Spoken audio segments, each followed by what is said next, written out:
Kaidah mengenal bid'ah bagaimana dan ciri-ciri sesuatu bisa dikatakan bid'ah seperti apa? Yang Nabi SAW tidak contohkan, tidak juga dicontohkan oleh para sahabat, ulama umumnya masukkan dalam kategori bid'ah. Gitu kan? Dan ini masuk dalam perilaku-perilaku, perbuatan-perbuatan, perkataan, ini masuk di dalamnya. Ini yang disimpulkan oleh para ulama tentang masalah itu. Tentu istilah bid'ah disebutkan dalam hadis Irbat. Hadis Nabi SAW yang masyhur, beliau mengatakan, alaikum bisunnati wa sunnatul khulafa rasyidin mahdiyina min ba'di addu 'alaiha bin nawajid. Ini hadis sahih yang ma'ruf, yang hampir semua umat Islam kalau belajar hadis tahu hadis ini. Kata Nabi SAW, berpegang pada sunnahku dan sunnah khulafa rasyidin setelahku, berpegang teguhnya walaupun dengan berpegang teguhlah pada keduanya walaupun dengan gigi geraham kalian. Lalu Nabi SAW berkata, wa iyyakum wa muhdatsatil umur, dan hati-hati dengan muhdatsat. Tahu muhdatsat itu apa? Hadatsa, ya. Muhdats ini artinya sesuatu yang baru. Hati-hati dengan perbuatan-perbuatan yang baru, yang tidak ada panduannya, tidak ada tuntunannya. Baru artinya tidak saya contohkan, tidak ada juga dalam khulafa rasyidin. Karena di awal hadis kan berpegang pada sunnahku dan sunnah khulafa rasyidin. Berarti yang dimaksud dengan muhdats di sini kembali kepada dua itu. Berpegang teguhlah pada keduanya walaupun dengan gigi geraham kalian, dan hati-hati dengan muhdatsat, baru-baru yang tidak ada dalam sunnahku, tidak ada dalam sunnah khulafa rasyidin, gitu kan?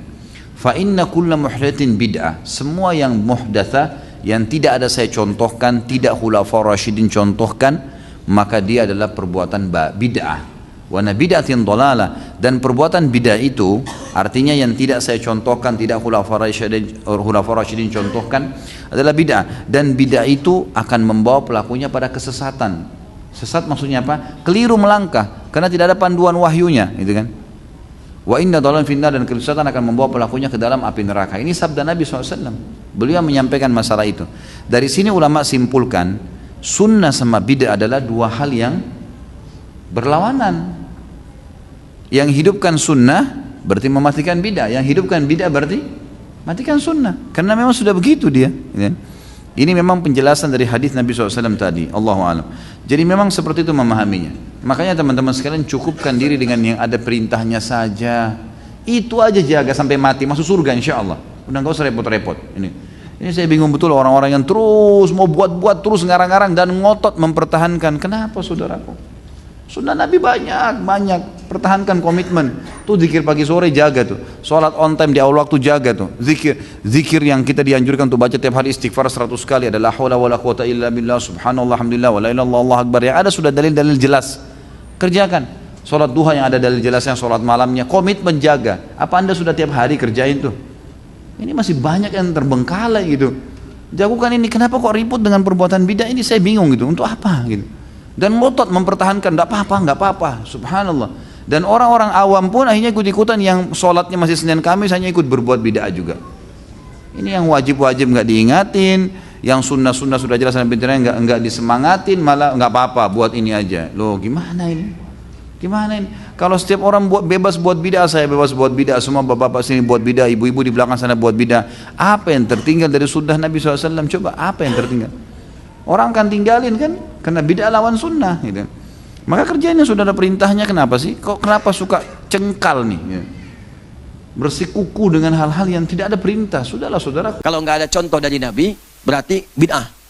Yang nggak ada contohnya bid'ah. Dari mana Anda belajar kaidah itu? Apa semua yang nggak ada contoh itu bid'ah? Tidak. Nanti ada ukuran dalil. Ada dalil, ada contoh sempurna. Ada dalil contoh sementara. Ada dalil contohnya nggak ada. Ada dalil samar, jangankan contoh, dalilnya pun samar. Ada 4 kategori. Ya, sepanjang dalilnya ada, contoh nggak ada, nggak harus divonis bid'ah dulu. Sepanjang tidak dicontohkan, digali. Kenapa nggak ada contohnya? Tapi dalilnya ada. Kan sering saya contohkan, makan daging dob nggak ada contohnya. Zakat pakai beras nggak ada contohnya. Contoh dari Nabi, zakatnya pakai kurma, zakatnya pakai gandum. Berarti antum yang zakat pakai beras itu bid'ah semua. Nah, tidak, merumuskan ilmu itu nggak begitu. Ada kaidah-kaidahnya, ada dasarnya. Kalau belum dasar ini belum paham, jangan bicara. Itu yang berbahaya nantinya. Ya, jelas ya. Apalagi menafsir ilmu yang satu dengan ilmu yang lain, itu yang fatal. Ada tauhid, ada akhlak, ada fikih, ada tasawuf. Anda memandang fikih pakai tauhid yang nggak nyambung, nggak akan nyambung. Ya, apa hukumnya? Kemudian misal, apa hukumnya saya pengajian di Monas misalnya? Ya, Mau pengajian di Monas tapi dinilai dengan hukum tauhid yang nggak nyambung. Tauhid itu hukumnya hukum akidah. Hukum akidah nggak bisa dipakai menafsirkan fikih. Akidah itu hitam putih. Hitam putih, nggak ada abu-abunya. Kalau fikih itu pilihan. Ya, tarihil ahkamul khamsah. Pilihannya pasti satu di antara 5. Bisa halal mubah, bisa tarik ke kiri makruh, kiri lagi kemudian haram, ke kanan sunnah, kemudian langsung menjadi wajib. Ya, bisa sunnah, bisa wajib, tengah-tengahnya mubah. Ke kirinya bisa makruh, bisa haram. Kapan itu menjadi mubah, makruh atau haram? Kapan kemudian jadi naik jadi sunnah? Kapan naik jadi wajib? Tergantung pada kondisi hukum yang menyebabkan itu dihukumi demikian. Disebut dengan ilat namanya. Jadi kalau belum paham ilatnya nggak bisa. Makanya tauhid diajarkan sebelum hijrah. Ya, fikih diajarkan setelah hijrah. Karena ketika hijrah sudah dekat dengan Allah, diajarkanlah fikih. Makanya kalau ada orang yang menghukumi dengan tauhid, belajarnya tauhid, menghukumi masalah fikih, pasti orang itu belum hijrah. Belum hijrah karena masih belajar di tahap-tahap awal, belum mengerti tentang hukum-hukum fikih. Ya, paham ya?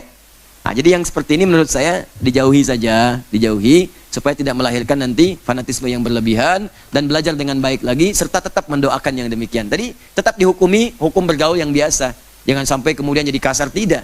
Ya, teman-teman bergaul, saya tidak pernah mengajarkan Anda mencela orang. Walaupun ada yang mencela saya, nggak apa-apa, mungkin belum tahu. Saya aja memaafkan, kenapa Anda mesti ribut? Saya memaafkan, kenapa Anda mesti ribut? Allah dicela. Ya innallaha thalithu tsalatsa. Orang kafir mengatakan Allah ada 3, itu kan celaan kepada Allah. Malaikat dicela, Rasul dicela, orang soleh dicela, sahabat dicela, tabiin dicela. Anda Tuhan bukan, malaikat bukan, Rasul bukan, Nabi bukan, ya kan? Sahabat bukan, tabiin bukan. Terus gak mau dicela, itu mustahil, mustahil. Jadi nggak apa-apa ya, walaupun ada yang mencela kita tetap bergaul dengan biasa-biasa. Kalau nggak sepakat, nggak apa-apa, kan tidak harus sepakat semuanya. Tapi jangan sampai perbedaan itu menghalangi kita minum teh bersama. Ya, catat tuh. Bid'ah yang menurut syarak itu adalah haram, akan tapi bid'ah yang haram menurut syarak itu, bid'ah menurut syarak itu kayak apa? Maka perlu definisi. Bukan semua yang tidak dilakukan Nabi adalah bid'ah. Secara syariat, bid'ah maksudnya hal yang baru, iya, secara lughah. Tapi untuk dikatakan yang tidak dilakukan Nabi sebagai bid'ah syariah, nggak bisa. Yang tidak dilakukan Nabi tidak selalu bid'ah syariah. Bid'ah lughawiyah iya, bid'ah menurut bahasa. Tapi bid'ah syariah itu harus ada definisi yang pernah kita sebutkan pada penjelasan yang lalu. Mohon kembali kepada pembahasan hadis tentang bid'ah. Kurang lebihnya adalah, kalau tidak salah kami hadirkan satu definisi atau 2 definisi ya. Bid'ah adalah kullu tariqatun fid dini mukhtara'atun, ya. Tariqatun fid dini urusan agama, cara beragama. Ini Syatibi yang punya definisi atau tariqatun fid dini, cara beragama, mukhtara'atun, yang dibuat-buat. Tudohi syariata, yang menyerupai dengan sesuatu yang ada dalam syariat. Yuqsadu bisuluki 'alaiha, tujuannya melakukan itu apa? Al-mubalaghatu fit ta'abbudi. Berlebihan, nggak cukup ya, sholat subuh cuma 2 rakaat, nggak enak deh, mau tambah 4 rakaat deh, lagi seger-segernya. Ada lagi semangat puasa Ramadan, tak tambah deh, dan masih banyak. Jadi nanti ada definisi bid'ah yang sudah jelas kembali kepada hadis tentang bid'ah. Jadi jangan dikit-dikit bid'ah, apalagi kafir, syirik. Bid'ah itu ada aturannya. Untuk dikatakan bid'ah itu, kita pertama harus tahu itu bid'ah, yang kedua kita harus tahu pekerjaan itu, sifat pekerjaan, dasarnya ada atau tidak. Selagi kita sudah tahu sifat pekerjaannya, dasar-dasarnya, kemudian setelah itu kita baru bisa menyifati apakah itu bid'ah atau tidak bid'ah. Dan sekarang uniknya orang mengatakan bid'ah sebuah pekerjaan, dia tidak tahu bid'ah yang pertama. Karena bid'ah menurut dia hanya semua yang tidak dilakukan Nabi bid'ah. Nah, sehingga apa? Wah, ini Maulid bid'ah karena Nabi tidak melakukannya. Nah, menurut dia itu tidak dilakukan. Apalagi ini bid'ah, Nabi tidak melakukan. Loh, kok sebegitu gampang mendefinisikan bid'ah? Lihat isinya dulu apa. Nah, makanya menghukumi sesuatu dengan satu hukum, kita harus tahu hukumnya. Yang kedua, kita harus tahu apa yang dihukumi. Yang selama ini diperdebatkan, apa itu tawassul, apa itu maulid Nabi, apa itu ini. Kita harus tahu dulu apa sih itu. Jangan kita mendefinisikan pekerjaan orang dengan definisi kita, lalu kita stempel dengan hukum sesuai dengan keinginan kita sendiri. Coba, tetangga kita maling harus gebuki kan gitu ya. Lah kita yang menyentempel maling ini loh, kok gampang banget dong tetangga kita. Dia bukan. Misalnya tetangga kita itu rupanya ngendap-ngendap ke belakang, ngambil sesuatu, masuk ke kamar. Kita ngelihat dari CCTV kita yang kebetulan salah satu layarnya keluar. Langsung apa kita? Tetangga kita maling. Wah, nggak bener. Dia nggak pernah tahu, tanya, kenapa? Mestinya tanya, kenapa tangga saya ngendap-ngendap? Rupanya apa? Dia itu ngendap-ngendap ngambil buah di belakang, mau bikin kejutan buat istrinya. Tak tahu hanya ngelihat di layar itu kan ngendap-ngendap kayak orang nyuri begitu. Orang yang salah menilai itu bahaya banget. Memang dia sembunyi, kelihatan di CCTV kayak maling. Lari, gitu. Maling, maling. Beginilah biasanya orang suka membid'ahkan tuh, tidak pernah tanya apa pekerjaan itu, modelnya kayak apa, apakah ada dasar hukumnya atau tidak. Dia tidak tahu, itu langsung stempel bid'ah. Itulah yang diancam Nabi, itu akan terjadi perbedaan dari model-model manusia semacam ini. Itu bahaya sekali. Dengan ilmu, bid'ah ada dong. Kalau kita lihat Ibnu Hajar Al-Haytami menyebut dong bid'ah ada. Tapi tidak semua yang kita ketahui lalu seolah-olah tidak ada bimbingan dari Nabi, tidak ada seolah-olah langsung kita katakan bid'ah. Tanya dulu dong yang melakukannya. Jangan-jangan kita yang sempit wawasan, kurang melanglang kita, jangan-jangan tak taunya oh dia lebih luas dari saya, oh tak taunya saya yang salah, kan begitu. Jadi jika terjadi khilaf, kita kembali kepada baginda Nabi SAW, sahabat Nabi SAW. Nah, maka itu menjadi rambu-rambu ya ulama kita, bahasanya akidah yang benar adalah akidah ahli sunnati wal jamaati yang berpegang kepada dua pilar, yaitu ahli bait Rasulullah dan sahabat Nabi SAW.